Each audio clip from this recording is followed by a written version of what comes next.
में आप सभी का स्वागत है। मैं हूं आपके साथ यशी शुक्ला। उत्तर प्रदेश में विधानसभा चुनाव को लेकर सभी राजनीतिक दल मैदान में उतर चुके हैं। जनता से बड़े बड़े वादे किए जा रहे हैं। जनसभाएं और दौरे कर दिग्गज अपने दल के समीकरण को दुरुस्त करने में लगे हैं।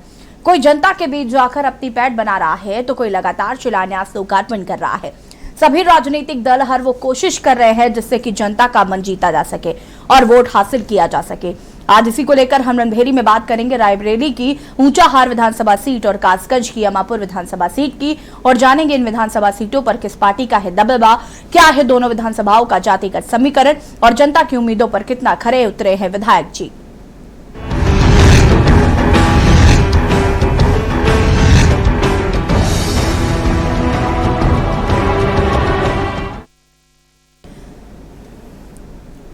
रणभेरी में आप बात करेंगे विधायक जी ने क्या किया। बहराइच जिले के कैसरगंज विधानसभा सीट एक महत्वपूर्ण सीट है। इस सीट पर बीजेपी ने 2017 में मोदी लहर में जीत दर्ज की।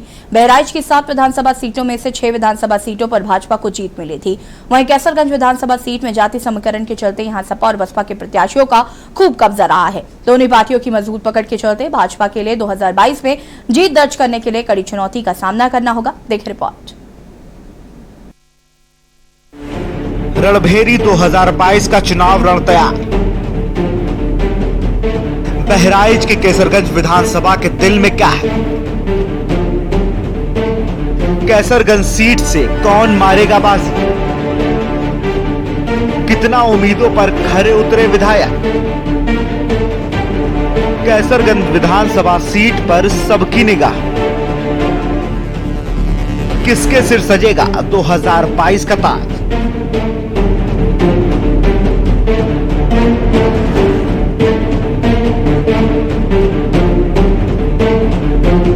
कैसरगंज से वर्तमान में योगी सरकार के कैबिनेट मंत्री मुकुट बिहारी वर्मा विधायक है और ब्रजभूषण शरण सिंह सांसद। यह सीट मुख्य रूप से बहराइच लखनऊ राष्ट्रीय राजमार्ग पर स्थित कैसरगंज के दक्षिण में 90 किलोमीटर की दूरी पर यूपी की राजधानी तो उत्तर में 36 किलोमीटर दूर बहराइच जिले के हेडक्वार्टर स्थित है।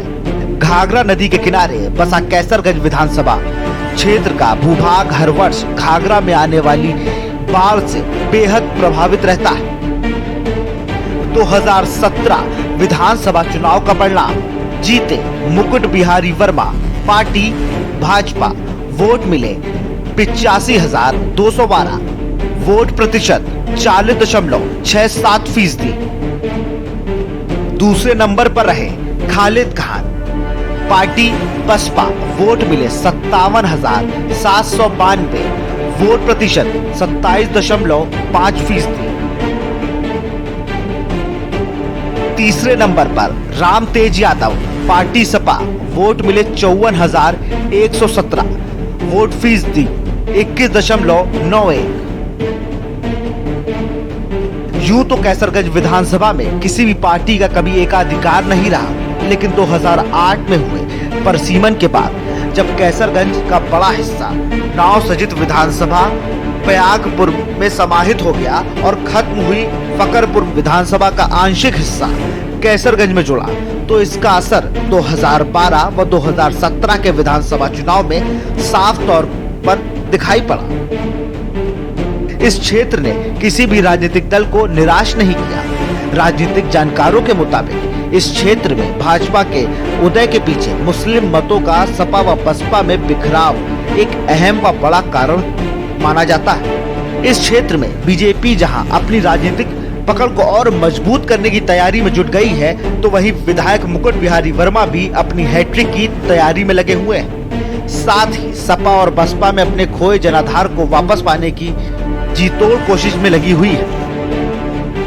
कैसरगंज विधानसभा सीट की कुल आबादी, कुल मतदाता 3,86,153। पुरुष मतदाता 52.9%। महिला मतदाता 47%। कैसरगंज विधानसभा सीट का जाति समीकरण: पासी 14,000, पिछड़ी जातियों 50,000, कुर्मी 40,000, निषाद 50,000, पाल 10,000, मौर्य 10,000, अगली जाति 30,000, ब्राह्मण मतदाता 18,000, तो वहीं मुस्लिम मतदाता 60,000 है। यूपी विधानसभा चुनाव 2022 को लेकर सरगर्मियां तेज हो गई। सभी राजनीतिक दल अपने अपने चुनावी जोड़ में लग गए हैं। अब बहराइच की कैसरगंज विधानसभा सीट पर 2022 के रण में कौन बाजी मारेगा, ये तो वक्त ही बताएगा। फिलहाल यहाँ पर भाजपा का कब्जा है और सपा 2022 में फिर से रण फतेह करने के लिए जीतोड़ मेहनत कर रही है, तो वहीं दूसरी ओर सपा और कांग्रेस भी सत्ता की कुर्सी पर काबिज होने के लिए लगातार चुनावी बिसाते बिछाने में लगी हुई है। अब देखना दिलचस्प होगा कि 2022 के रण में जनता किसे सत्ता की कुर्सी पर बैठाती है। इलेक्शन डेस्क के न्यूज इंडिया।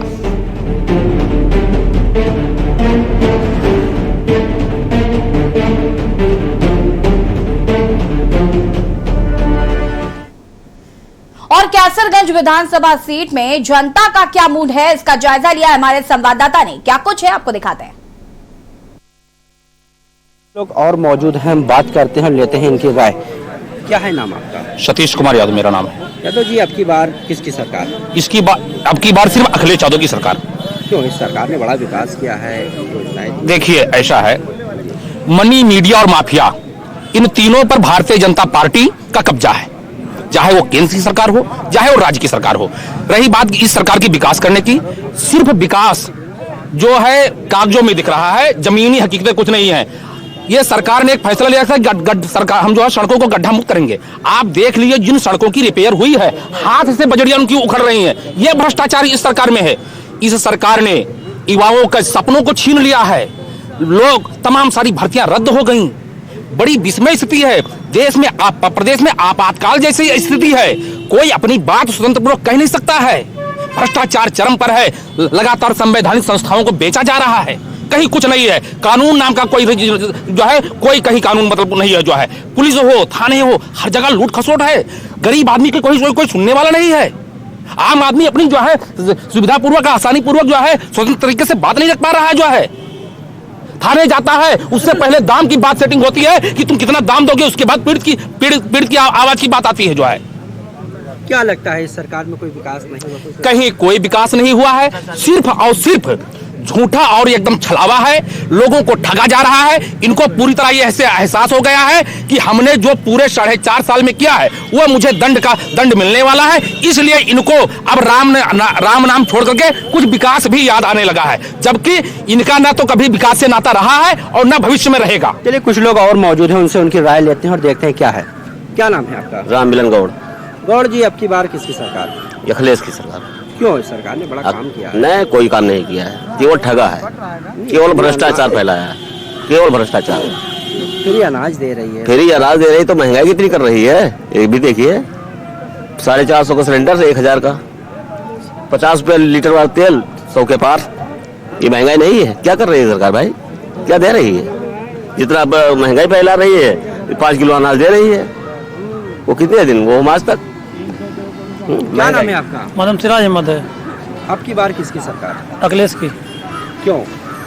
अभी आज 4 दिन पहले सुनील भाई ने एसडीएम साहब से शिकायत किया जमीन के विषय में, तो पुलिस वाले यहाँ गए, कैसा दरोगा पैसे ले, कोई बातचीत नहीं किया वहाँ, उन्हीं को डांटा। स्लेब कम कर दी गई। एसडीएम साहब से 2 बार शिकायत की गई, दरखास्त लगा, नहीं सुनाई हुई। पुलिस वाले और उल्टा डांटते हैं। तो क्या सरकार भ्रष्टाचार नहीं है क्या? आप बता दिए क्या है। मैं सरकार तो कह रहे, मैं कह रहा हूँ जैसे हमारे योगी बाबा, मोदी बाबा दोनों सच कह रहे हैं, लेकिन यहाँ जब पुलिस वाले पैसे लेते हैं, किसके सहारा है? जब बाप चोर तो बेटा चोर, उसमें पोता भी चोर है। हम किसको कहें ईमानदार?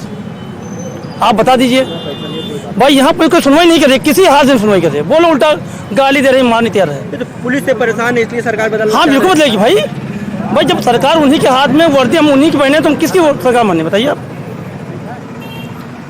हर व्यक्ति की अपनी अपनी राय थी। कुछ लोग और मौजूद हैं, हम बात करते हैं। क्या नाम है आपका? हमारा नाम संजू है। संजू जी, अब की बार किसकी सरकार?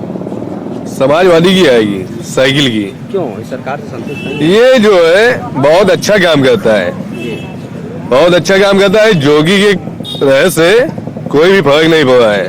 पूरी रोटें खुद ही बढ़ी है, और डीजल पे 2 रुपया कम किए, इधर गैस पे 2-3 आइटम जो है बढ़ा दिए, इधर सिलेंडर जो है 1050 की कर दिए। सब कहाँ आएगा? तो अखिलेश सबसे अच्छा इंसान है। नहीं, क्या महंगाई है इसलिए सरकार बदलेंगे? हाँ, महंगाई बहुत है जो अखिलेश इसीलिए आएगा और अखिलेश को इसीलिए सपोर्ट किया जाएगा। अखिलेश जीतेगा। ये गरीबों की सुनता नहीं है, अमीरों का सुनता है। हमको वही नेता चाहिए जो अमीरी और गरीबी सब देख सके देश के लिए, और अखिलेश ही हमारे अमीरी और गरीबी सब देख सकते हैं, बाकी कोई भी सरकार नहीं देख सकती है। क्या नाम है आपका? मोहम्मद फहीम। फहीम जी, अब की बार किसकी सरकार? अब की सरकार अखिलेश यादव की आएगी और इनके में जो है रेलवे से लेके बस का हर चीज का किराया बढ़ा हुआ है और बिजली डिपार्टमेंट सब बेच दिया। जो कुछ बचा रेलवे भी बेच रहे हैं। गाय छोड़ के खेत चरवा दिया। लोग भूखन मर रहे हैं। 2 रुपए से तो घर चलेगा नहीं। 50 रुपए में टमाटर है, अब तो 10 रुपए में नहीं 50 रुपए में आलू रहा है। हर चीज लेके तब सब्जी तैयार होती है और हर एक सीमा चरण पे पूरा पहुंच गया। यहाँ विधायक जो है सिर्फ शीशा आड़ करके निकलता है। ये कचेरी में देख लो, सब गांव के आदमी है एडुकेट, उसमें इतना पानी भर जाता है कहीं कोई छूता नहीं। यहाँ के लोग जो है यहीं के नहीं पूरे भारत से लेके सब कहीं हर आदमी परेशान है। और झूठ बोलने क्या, चाहे भाई हो बहनों करो चाहे जौन करो, राम जो है दिल की आस्था है, स्टेट की नहीं आस्था है। जैसे तुम्हारे ओवैसी बोलते हैं इंशाअल्लाह, योगी खड़े, वो योगी का आदमी है। वो जो ना 28 रुपया पहुंच जाता है, बस भड़काऊ भाषण देता है, सबको गाड़ी खिलाता है। कन्याधन जो दे रहे थे अखिलेश यादव, वो बंद कर दिया। पेंशन बंद कर दिया। हर गरीब आदमी तराई तराई कर रहा है, हर जगह रो रहा है, किसी की कोई नहीं सुनवाई हो रही है। नहीं, ये सरकार लगातार आप फ्री अनाज दे रही है। फ्री अनाज आपको आना 2 रुपए गले से और पूरी महंगाई कर दो। फ्री सिलेंडर दे दो, CBCT तब तक नहीं आई जब तक उनका पैसा नहीं मिल गया। कुछ लोग और मौजूद हैं, हम बात करते हैं उनसे और जानते हैं क्या है उनकी राय और कौन हो सकता है इस बार का मुख्यमंत्री। क्या नाम है आपका? बालक राम यादव। यादव जी, अब की बार किसकी सरकार? इस बार जो है अखिलेश यादव की ही सरकार आएगी। वो जो सरकार से संतुष्ट नहीं है? वो जो कुछ कहते हैं वो करते हैं और कथनी करनी में अंतर नहीं है। जो मौजूदा सरकार है ये जो हमारे नवयुवक लड़के थे उनके साथ जो है खिलवाड़ कर रही है। जो शिक्षा मित्र का समायोजन अखिलेश यादव ने किया था उसको इन्होंने वापस लिया, रद्द किया। जो जूनियर स्कूल में अनुदेशक थे उनकी तनख्वाह, उनका मानदेय 8500 रुपये अखिलेश यादव देते थे, उनको इन्होंने 1470 रुपये कम करके दिया और उसके बाद उसकी रिकवरी भी की और फिर 7000 के बजाय सरकार अखिलेश यादव की ही आएगी। ये सरकार जितना कहती है उतना कर नहीं पाती है। कहते कुछ और हैं, करते कुछ और हैं। इनकी कथनी करनी में बहुत बड़ा अंतर है। चलिए, कुछ लोग और हैं, बात करते हैं उनसे और राय लेते हैं। क्या नाम है भाई साहब आपका? राजीव कुमार, एडवोकेट। इस बार किसकी सरकार? सरकार है तो जनता के ऊपर है, वैसे परिवर्तन चाहती है जनता। इस बार साइकिल की ज़्यादा रफ्तार बढ़ रही है। अच्छा, हाँ, साइकिल की रफ्तार बढ़ने वाली है। सरकार ने तो काफी विकास विकास किया है, लेकिन लोगों को मजबूर भी कर दिया है। लोगों को मजबूर कर दिया है और गल्ला दे करके, पैसा दे करके लोगों को बिल्कुल कमजोर कर रही है सरकार। ये इसके काम काज से हम लोग संतुष्ट नहीं है भाई। क्या नाम है आपका? जी, हमारा नाम माधवराज है। माधवराज जी, इस बार कौन मुख्यमंत्री बनेगा? हमको मंत्री बनना यही भाजपा सरकार हमको अच्छी लग रही है। अच्छी लग रही है। हाँ, और बाकी विकास किया है, बहुत कुछ किया है। और जो गरीब लोग हैं उनको गल्ला दे रहा है सरकार, फ्री का हर चीज दे रहा है। तो हमको क्या दिक्कत है? हमको कोई दिक्कत है ही नहीं। हमको सरकार यही चाहिए। चलिए, कुछ लोग और हैं, हम बात करते हैं। क्या नाम है? रुकनुद्दीन। रुकनुद्दीन जी, इस बार कौन बनेगा मुख्यमंत्री? योगी आदित्यनाथ। लोग तो बता रहे हैं अखिलेश यादव आ रहे हैं। वो सब कह रहे हो सब सफाई हैं। जो अभी तक आपने जितने लोगों से पूछे सब सफाई थे। जनता से पूछोगे योगी जी को बताएगी, क्योंकि योगी जी ने विकास किया है। गुंडा ये आप लोग सब सफाई हैं, सब लोग सफाई हैं। चलिए, कुछ लोग थे, इनकी अपनी अपनी राय थी। और भी कुछ लोगों से हम बात कर लेते हैं, जानते हैं क्या है इनकी राय। क्या नाम है भाई साहब? हमारा नाम है मोहम्मद अमीर। अमीर जी, इस बार किसकी सरकार? इस बार माननीय अखिलेश जी की सरकार आएगी पूर्ण बहुमत से। हाँ, कहीं से नहीं हारेगी, क्योंकि भ्रष्टाचार बहुत चरम सीमा पे हुआ है सरकार में और गरीब आदमी भूखों मरने लगा है। तो कह रही है भ्रष्टाचार मुक्त सरकार है। वो कहने से कुछ नहीं होता भैया, कहने में और करने में बहुत फर्क है। कहती कुछ है वो जी, और करती कुछ है, समझे आप। और इस सरकार ने हिंदू मुसलमान इतना नफरत फैला दिया देश के अंदर। हाँ, अभी तक कोई सरकार ने किया नहीं, इतना कांग्रेस ने भी नहीं किया नफरत जितना इसने फैलाया। हिंदू मुसलमान मंदिर मस्जिद, ये क्या तमाशा बना रखा सरकार ने जो है। ये सरकार लगातार विकास कर रही ये है। सरकार नहीं है, ये देश को बर्बाद कर रही है। और अब जब लोग कहते हैं तो बुरा लगता है उनको। और क्या, हिंदू मुसलमान कहाँ बीच में आ जाता है लड़ाई में जो है इलेक्शन के। सभी लोगों का अपनी अपनी राय थी, लोग अपने अपने तरह के तर्ज रख रहे थे। कोई बीजेपी सरकार बना रहा है तो कोई सपा सरकार बना रहा है। फिलहाल आने वाला वक्त ही बताएगा। कैसरगंज विधानसभा से वीडियो जर्नलिस्ट के साथ अब्दुल कादिर मुन्ना। और यहाँ पर बहराइच की कैसरगंज विधानसभा सीट की क्या जमीनी हकीकत है वो हमने दिखाया आपको। वक्त हो गया एक छोटे से ब्रेक का। ब्रेक के बाद बात करेंगे देवरिया की रुद्रपुर विधानसभा सीट की।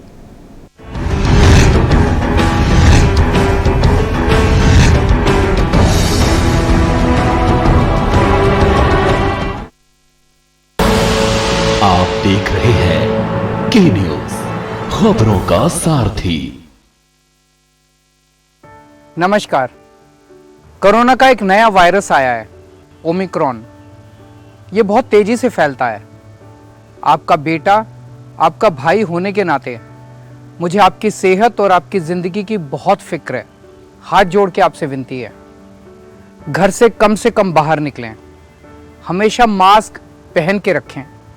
मास्क बहुत बहुत ज़रूरी है और मास्क को सही तरीके से लगाएं।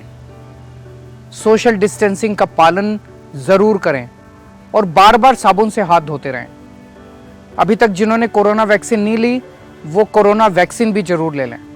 हम 2 करोड़ दिल्ली वासियों ने जैसे पहले कोरोना का मुकाबला किया था, वैसे इस बार हम सब मिलके ओमिक्रॉन को भी हराएंगे।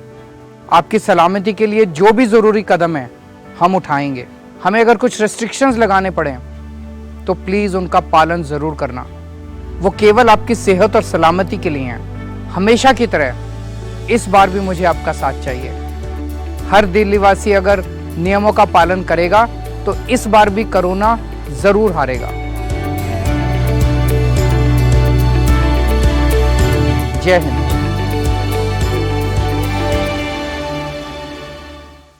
खुदी को आजमाया है तो ये अंदाज आया है। खुदी को आजमाया है तो ये अंदाज आया है। तुम में भी मैं हूं, शुद्ध प्लस पान मसाला। आप देख रहे हैं के न्यूज, खबरों का सारथी।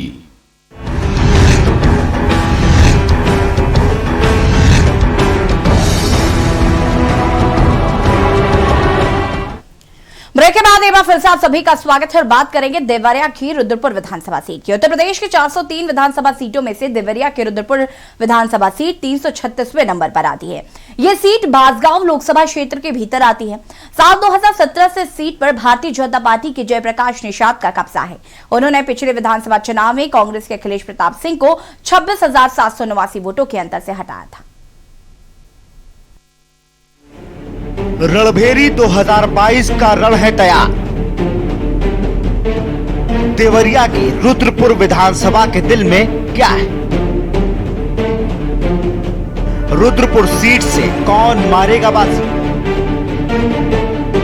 कितना उम्मीदों पर खरे उतरे विधायक? रुद्रपुर विधानसभा सीट पर सबकी निगाहें। रुद्रपुर से सुभाषपा के जयप्रकाश निषाद हैं विधायक। किसके सिर सजेगा 2022 का ताज?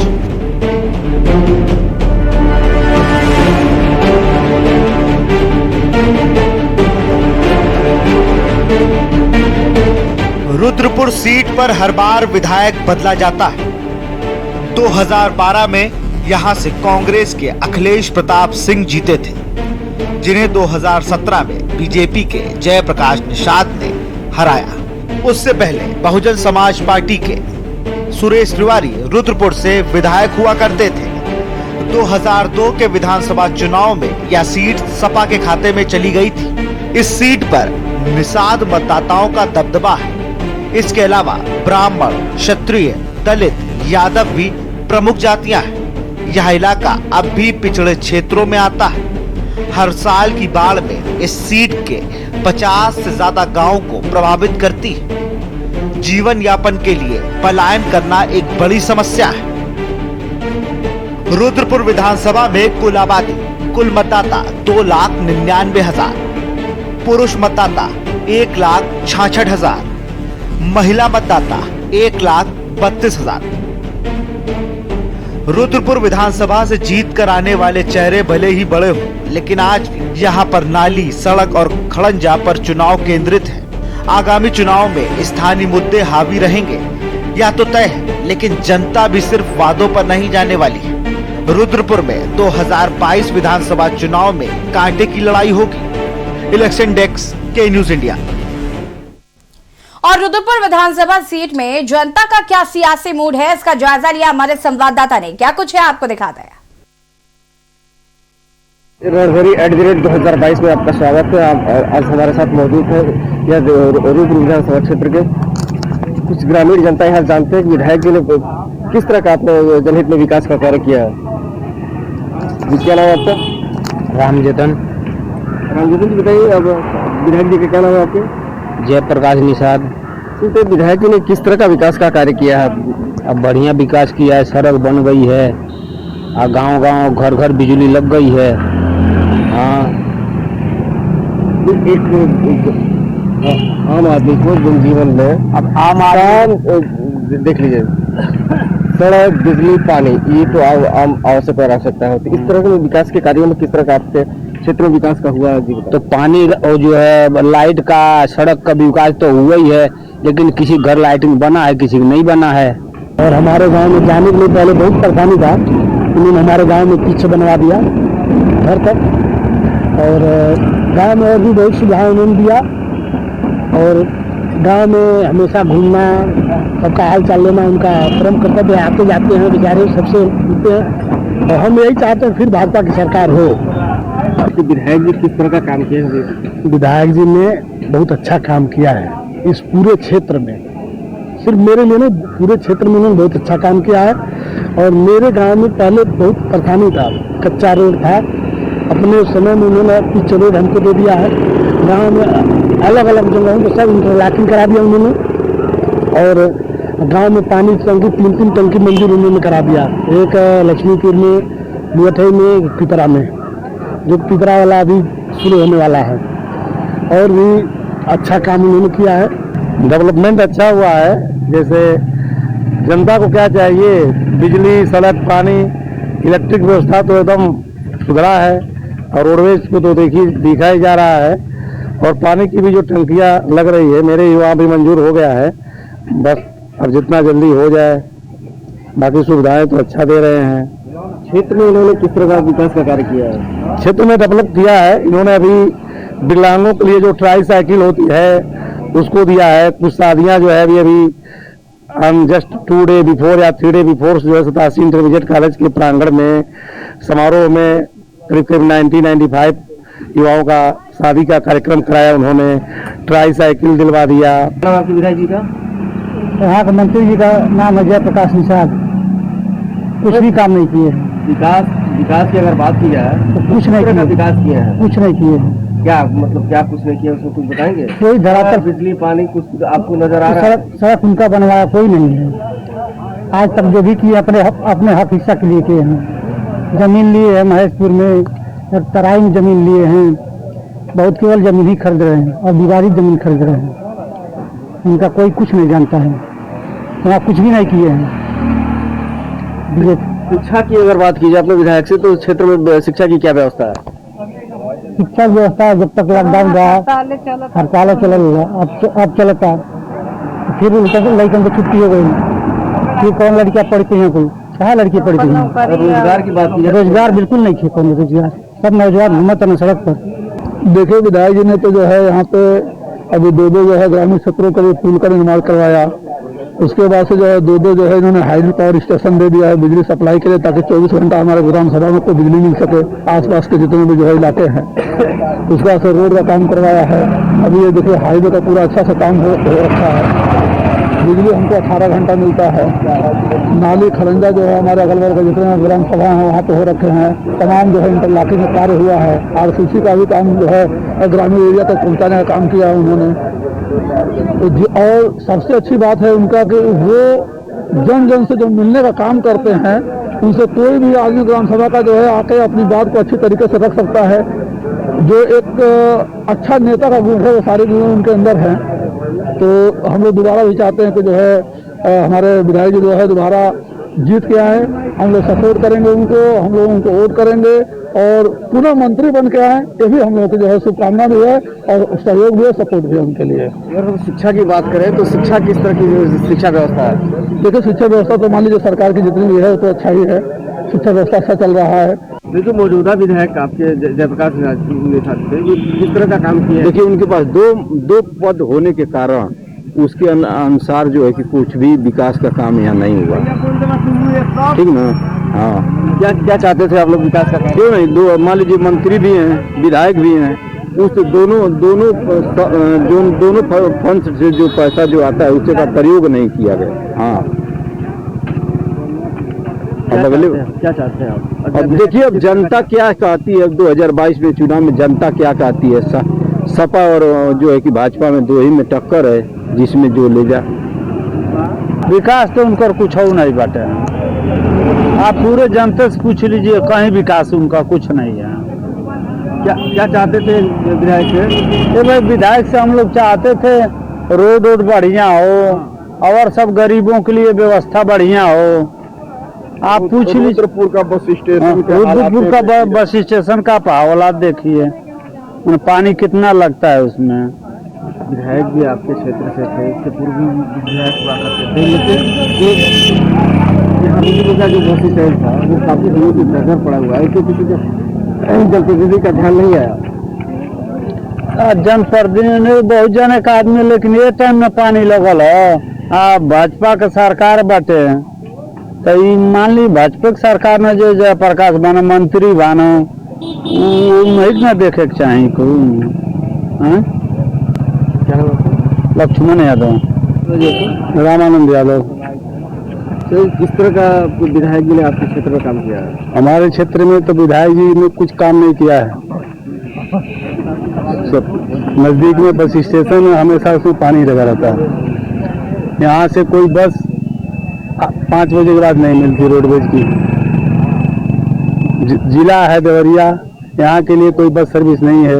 ऐसा हो अगर 1 घंटे के बाद कोई बस जाए तो कम से कम यात्रियों की सुविधा हो जाएगी। तहसील थोड़ा बिजली की पानी की जाए। हाँ, वहाँ संसाधन ही नहीं है। हाँ, सबसे मुख्य प्रॉब्लम तो ये है कि उसको थोड़ा ऊंचा हो जाए। विधायक हैं, मंत्री हैं, क्षेत्र के ही रहने वाले हैं, खुद भी देखते हैं, हफ्ते में 2 दिन आ ही जाते हैं। ये बताइए, पढ़ाई लिखाई सब बंद है, सब लड़के घूम रहे हैं, क्या कर रहे हैं? सरकार क्या है बताइए? सरकार मतलब हम कुछ समझते नहीं है। सरकार के मतलब होना चाहिए पढ़ाई पे दबाव दे, दबाव कुछ है नहीं है। तो कोई सरकार है क्या की है 5 साल में? रोजगार के लिए क्या करें? रोजगार में क्या लेके बैठ गई है सब? रोजगार में क्या सब लेके बैठ गई है? बताओ। हमारे कहने मतलब न कुछ कर रही है रोजगारों में। मान लीजिए अगर आर्मी की जो नौजवान तैयारी कर रहे हैं, 3 साल से भर्ती नहीं आ रही है, उस उन लोगों का सब उम्र खत्म हो रहा है। विधायक जी ने क्या किया? विधायक जी क्या किए हैं? क्या किया बताओ? कुछ भी नहीं किए हैं। और यहाँ पर आज रणभेरी में हमने आपको 2 विधानसभा सीटों का ज्योतिया समीकरण भी समझाया और क्या राजनीतिक समीकरण है वो भी बताया, और जनता का कहीं ना कहीं बदला हुआ मूड साफ नजर आ रहा है। फिलहाल रणभेरी 2022 में इतना ही। देखते रहिए के न्यूज़ एरिया। नमस्कार।